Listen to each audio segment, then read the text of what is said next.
In the winter of war, hunger didn't wait outside. It crept through broken walls, settled in cold rooms, and sat beside families who had nothing left to offer. Inside silent homes, frozen barns, and crumbling cities, no one asked what was edible. They ate what survived. Leather torn from belts, bark peeled from trees, paste scraped from wallpaper. These weren't meals. These were the final answers to one question. How far are you willing to go to stay alive? Because once the cellars were empty, the fields turned black, and even the rats had vanished.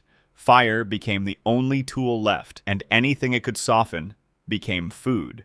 No taste, no comfort, no pride, just boiling water and silence. Across bunkers, ruins, and cold stone floors, people fed their children what their grandparents would have burned. Not because they wanted to, but because the alternative was slower and crueler. These are 9 things WWII families consumed when death was closer than dinner.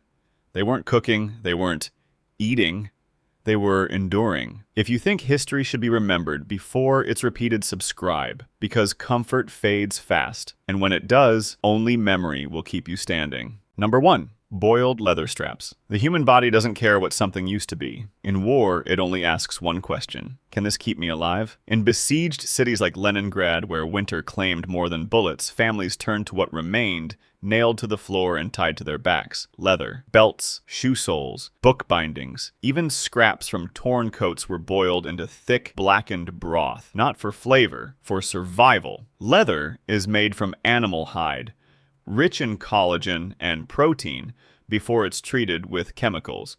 But in wartime, most civilians used handmade goods tanned with lime, smoke, or salt. When boiled for hours, sometimes days, that leather released gelatin. Not much, not enough, but it was something. A pot of softened shoe leather could give the illusion of food, stretch out the days between rations, and offer warmth where hope was frozen. The process was brutal. Leather was first scraped, scrubbed, and soaked to remove polish, dirt, or oil. Then it was boiled slowly, releasing a foul stench as glue-like liquid rose to the top. The result was a bitter, sticky mess. Barely edible, barely chewable, but it filled space in my stomach, and that was enough to keep someone standing. In Leningrad, where the siege lasted nearly 900 days, stories emerged of entire meals made from boiled book covers. Some families tore encyclopedias apart not for knowledge, but for the leather spine. Others traded shoes for soup. There were no morals left to weigh against the need to keep breathing. But the limits were real. Chemical tanned leather could poison. Painted surfaces made people ill. And the calories were a fraction of what the body needed. It was not nutrition, it was delayed. A way to hold off collapse, to make it through one more night with something warm inside. Even today, in ruins and excavated homes, archaeologists have found pots scorched with residue that isn't food. Just remnants of boiled skin, glue, and leather, evidence of what people did when nothing was left. This wasn't desperation, it was defiance. A way to tell hunger, you haven't won yet. Would you ever boil a shoe if it meant seeing tomorrow? If that answer made you pause, subscribe, because this is only the first, and they get worse. Number 2, tree bark flour. When flour ran out, families turned to trees. Across the forests of Finland, Norway, and parts of war-torn Germany, civilians began scraping the inside layers of pine and birch. Not for firewood, for food.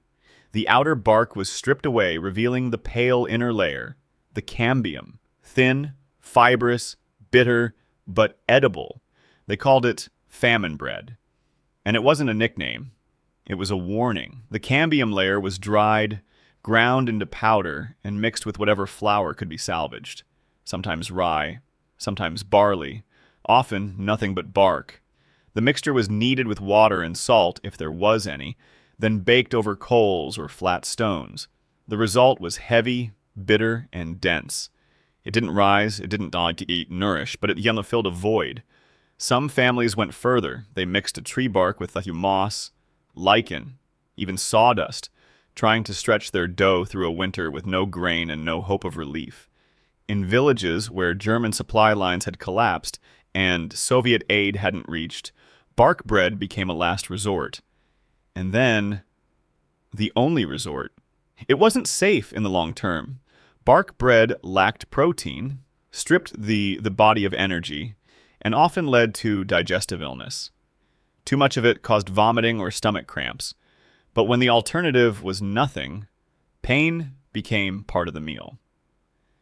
Mothers in Finland were known to feed bark biscuits to children before bed, not because it was nutritious, but because it quieted hunger enough for sleep. Elderly men chewed bark strips like tobacco. Some women boiled bark flour into porridge thickened with wild herbs or nettles. It was war food, built to carry a body one day further. Even after peace returned, older survivors could still recall the bitter, earthy taste of that bread. Some refused to ever eat real bread again.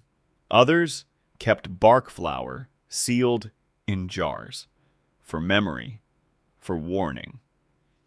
It's easy to forget that trees were once rationed too. That bark wasn't just burned, it was baked, ground, swallowed. This wasn't baking, it was endurance, ground into a crust.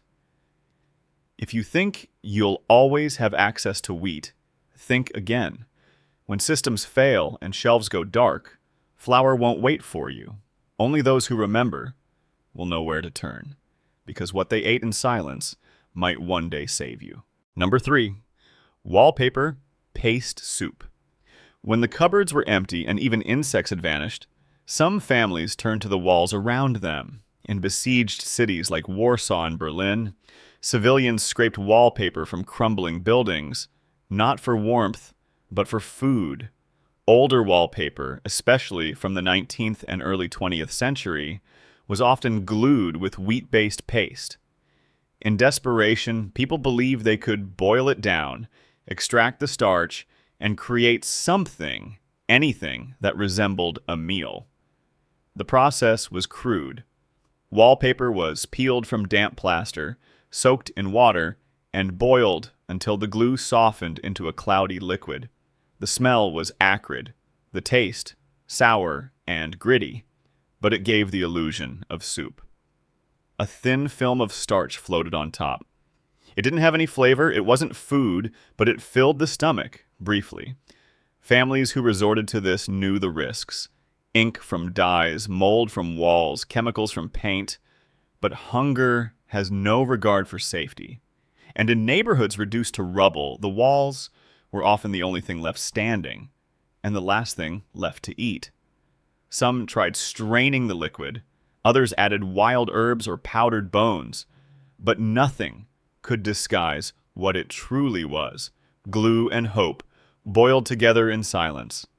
In bunkers where no aid came, and in apartments that hadn't seen firewood in weeks, wallpaper soup was all some families had.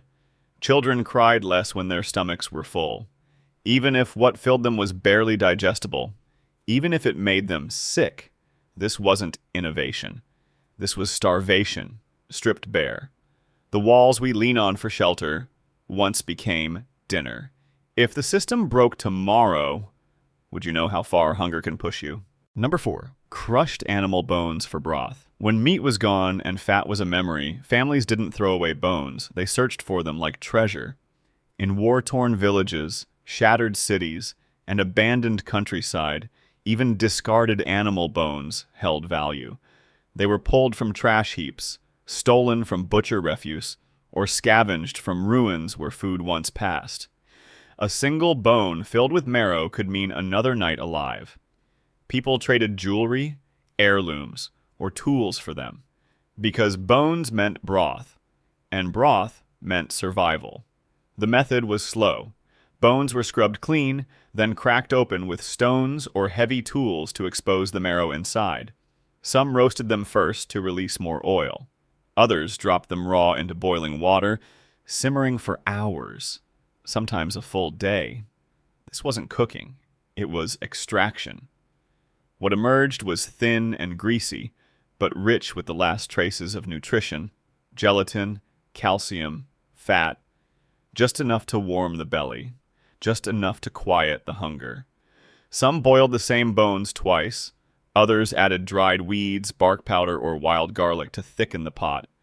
It didn't taste good, but it gave the illusion of fullness, and sometimes that illusion was enough. In bombed-out Italy, elders soaked stale bread in the broth for children. In Eastern Europe, broth was poured into tin cups and rationed silently. There was no seasoning, no second helpings, just one pot, stretched thin across days. The bones themselves, softened by hours of heat, were sometimes chewed, scraped for flakes of marrow, or gnawed for texture. Every drop of fat was guarded. Every shard was potential. Because in starvation, calories are not comfort. They are consciousness. Bone broth wasn't a recipe. It was an act of refusal. The refusal to let the war take everything. In homes where silence had replaced music and frost replaced fire, the sound of something boiling meant the will to keep going still existed. Would you know what to do with a bucket of bones if it was all your family had left? Subscribe now, because what they boiled in desperation, we may one day need to remember in urgency. Number 5, cooked cotton cloth. When nothing was left to boil, they boiled cloth. In the final stages of starvation, when even weeds had disappeared and bones had been boiled dry, families in blockaded regions turned to something that shouldn't have been food at all. Cotton, shirts, rags, linen scraps torn from curtains or pillowcases. Anything made from plant-based fiber was cut into strips and dropped into boiling water.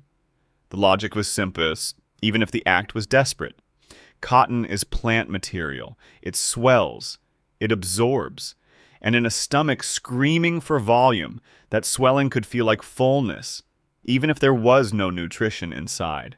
Mothers tore old bed sheets into pieces, simmered them in weak broth, and served them as soup. Some added wild herbs. Others added powdered bark. But at its core, it was fabric. Boiled fabric, meant not to feed, but to deceive the body into silence. The cloth softened in the pot. It broke down slightly, enough to chew, enough to swallow, but never enough to digest. For some, it bought time. For others, it caused blockage, illness, or worse. But by then, the risks were no longer weighed. Only survival was. In Soviet-controlled regions during the harsh winters of the early 1940s, first-hand accounts described children gnawing on boiled sleeves. Men chewed on linen until it tore apart in their mouths. Some would strain the cooking water and drink it like tea, believing even the faintest trace of fiber held something the body could use. There was no comfort in it, only a grim sort of strategy. Fill the stomach, quiet the hunger, delay collapse. It was a method no one spoke of after peace returned. Too humiliating, too painful. But it happened in silence, in shadow, and in kitchens that had nothing left to give. This wasn't survival food, it was the last line drawn in boiling water. If fabric became your final resource, would you know how to use it? Subscribe now. Because this is what people did when the world forgot them. And forgetting them now would be a greater tragedy. Number 6, pets and urban wildlife. When the livestock were gone and ration cards turned useless, families looked out their windows and began seeing animals differently. In cities like Paris, Warsaw, and Leningrad, the war erased not just supply chains, but every illusion of permanence. Dogs, cats, pigeons, and rats weren't companions anymore. They were calories. It didn't happen all at once. At first, people hoped the siege would end, that truck would return, that bread would reappear. But weeks passed, then months. Hunger reshaped everything. In Paris, during the German occupation, entire neighborhoods reported disappearances of stray animals within days of ration collapses. Even zoo animals weren't spared. Historical records confirm that elephants, antelope, and even bears were slaughtered and consumed by civilians and black market traders, not for preference, for protein. In Warsaw, cats and dogs were captured quietly, often at night, and butchered discreetly to avoid shame or retaliation. Some families cooked them in thick stews to mask the flavor. Others bartered meat without revealing its source. In some cases, pigeons were trapped on rooftops or poisoned with grain to make them easier to catch. The meat was gamey, often diseased, but it was meat. And in a world where children hadn't seen real meat in months, that mattered more than anything else. Even rats became targets. Boiled, skinned, and stewed into soup, rats offered fat and protein otherwise impossible to find in urban zones. In Leningrad, public posters warned of pest risks, but secretly, many understood what was happening. The only thing worse than starvation was watching someone else survive because you didn't act. The emotional toll was brutal. Many who ate pets never spoke of it again. Others justified it as a necessity. A few buried collars and bones in silent memorials long after peace returned. But this wasn't cruelty. It collapsed. A system so broken, so cold, that the animals once loved were now lifelines. Survival doesn't ask what you value. It only asks what's left. And when nothing is left, even love gets weighed against hunger. You may not want to believe it, but history doesn't care what you do in comfort. It only records what was done in desperation. If your city fell silent tomorrow, what would you be willing to eat to keep your children alive? Subscribe now, because reality is not always kind, but it is always waiting. Number 7, when even bones had been boiled dry and no part of the animal remained untouched, families turned to what was once thrown away, hooves and hide. In parts of war-torn Eastern Europe, across the Balkans and deep inside the Soviet Union, people began collecting cow hooves, goat feet, and leftover strips of hide from slaughter waste or butcher scraps. These weren't food, not in any traditional sense, but they held one thing that mattered more than taste: gelatin. Boiled long enough, sometimes for 24 hours or more, hooves and hide would break down, releasing a thick, sticky broth rich in collagen and trace minerals. The process was slow, brutal, and left behind a stench that clung to walls for days. But the result was substance, a gelatinous stew that could coat the stomach and mimic fullness. In bombed cities like Kharkiv or Sarajevo, families simmered hooves over broken stoves, often combining them with dried nettles or spoiled cabbage. Hide scraps were cut into strips, burned to remove hair, then boiled in water until they softened just enough to chew. There was no pleasure in it, no sense of comfort. This wasn't a meal, it was an act of endurance. Some people scraped discarded animal parts from trash heaps. Others bribed slaughterhouse workers for leftovers meant for glue factories.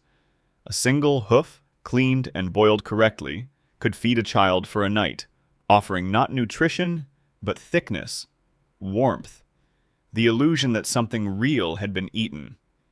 In the Balkans, elders taught younger generations how to soften hide with vinegar before cooking.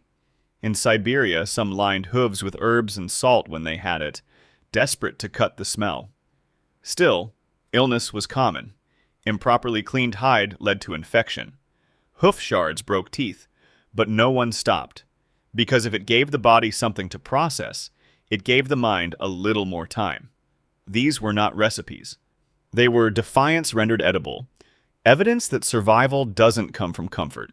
It comes from refusal, to go still, to give up, to starve quietly. If all you had was a bucket of hooves and a single pot of water, would you know what to do with it? Number 8, grass seed porridge.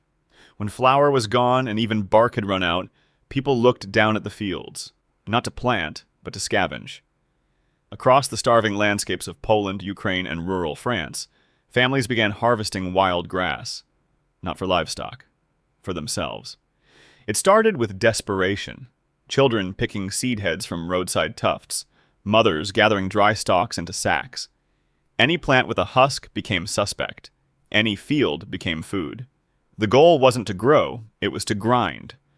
Once collected, the grass seeds were dried over fire or sunlight, then beaten or ground between stones until they formed a coarse meal, bitter, gritty, and barely edible. Mixed with water and boiled into porridge, it created a substance thick enough to swallow and heavy enough to sit in the stomach. It didn't matter that it had no flavor. It didn't matter that it caused bloating or stomach pain. What mattered was that it delayed collapse. In the Baltic states, grandmothers taught children how to identify edible grasses: ryegrass, foxtail, panicum. Not for knowledge, for necessity. In some areas, entire sacks of seed meal were stored under beds or buried beneath floorboards. When ration lines failed, it was this porridge that held the line between standing and falling. But the process was punishing. Grinding grass seed without proper tools took hours. Debris had to be sifted by hand. Stones were often found in the mash, breaking teeth when eaten too fast. And worse, some seeds were toxic. Not all grasses are safe. Some contain alkaloids that cause hallucinations or vomiting. But hunger makes choices without guarantees. People boiled what they could, strained what they couldn't, and prayed the pot gave them strength instead of sickness. They added dried herbs when available, salt, if it existed, in rare cases, milk. But most often, it was just grass and water, cooked until it thickened, then shared in silence. In war, even weeds became valuable, not as nutrition, as a delay. Grass seed porridge didn't build strength. It bought time. For mothers to wait, for children to sleep, for one more night to pass with something inside the belly. If the soil gave nothing and the shelves gave less, would you know what grows at your feet that might save you? Subscribe now, because the earth will offer food long after the system fails, but only to those who remember how to see it. Number 9. Burned hair broth. When flesh-starved mouths felt every whisper of hunger, civilians turned to what clung to their heads: hair. In the final stages of blockade and siege during WWII, people used every resource, including human strands, to delay collapse. In cities cut off from food, desperate families scraped hair from scalp, rugs, even clothing. Each strand was boiled over low fire, often mixed with ash to extract a faint gel. The resulting substance was nothing but dark water that clung to the tongue and sat heavily in the stomach. It certainly wasn't nourishment, but it filled a void. Mothers strained the broth through cloth, trying to filter soot and remnants.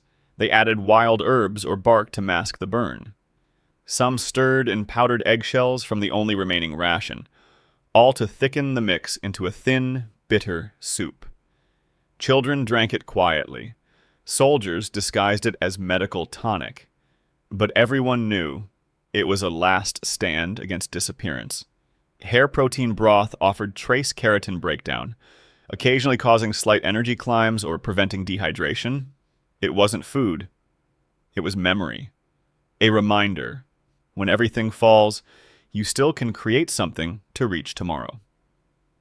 One account from Lviv recounted a woman teaching her daughter how to collect every clipped strand, hidden in a cloth sack, until they boiled enough to survive one more night.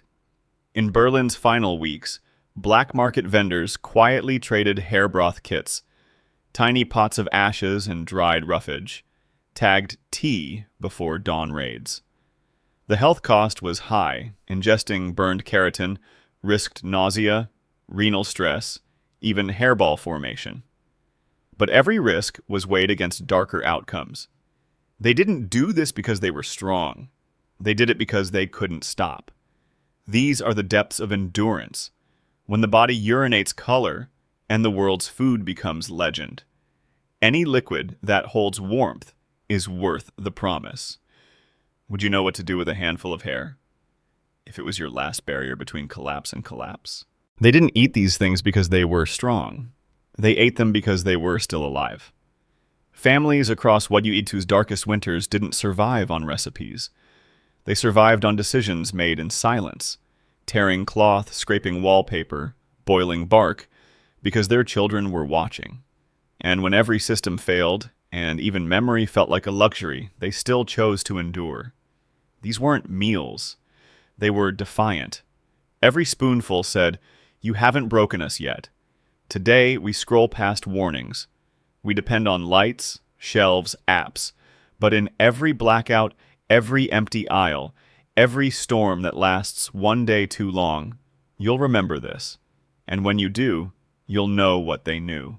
Food was never about comfort. It was about continuity. You've just seen 8 things no one wants to eat until it's the only thing left. But the next video, it'll show you what they refuse to tell. Because the line between survival and surrender wasn't just what they ate, it was what they refused to share. Subscribe now.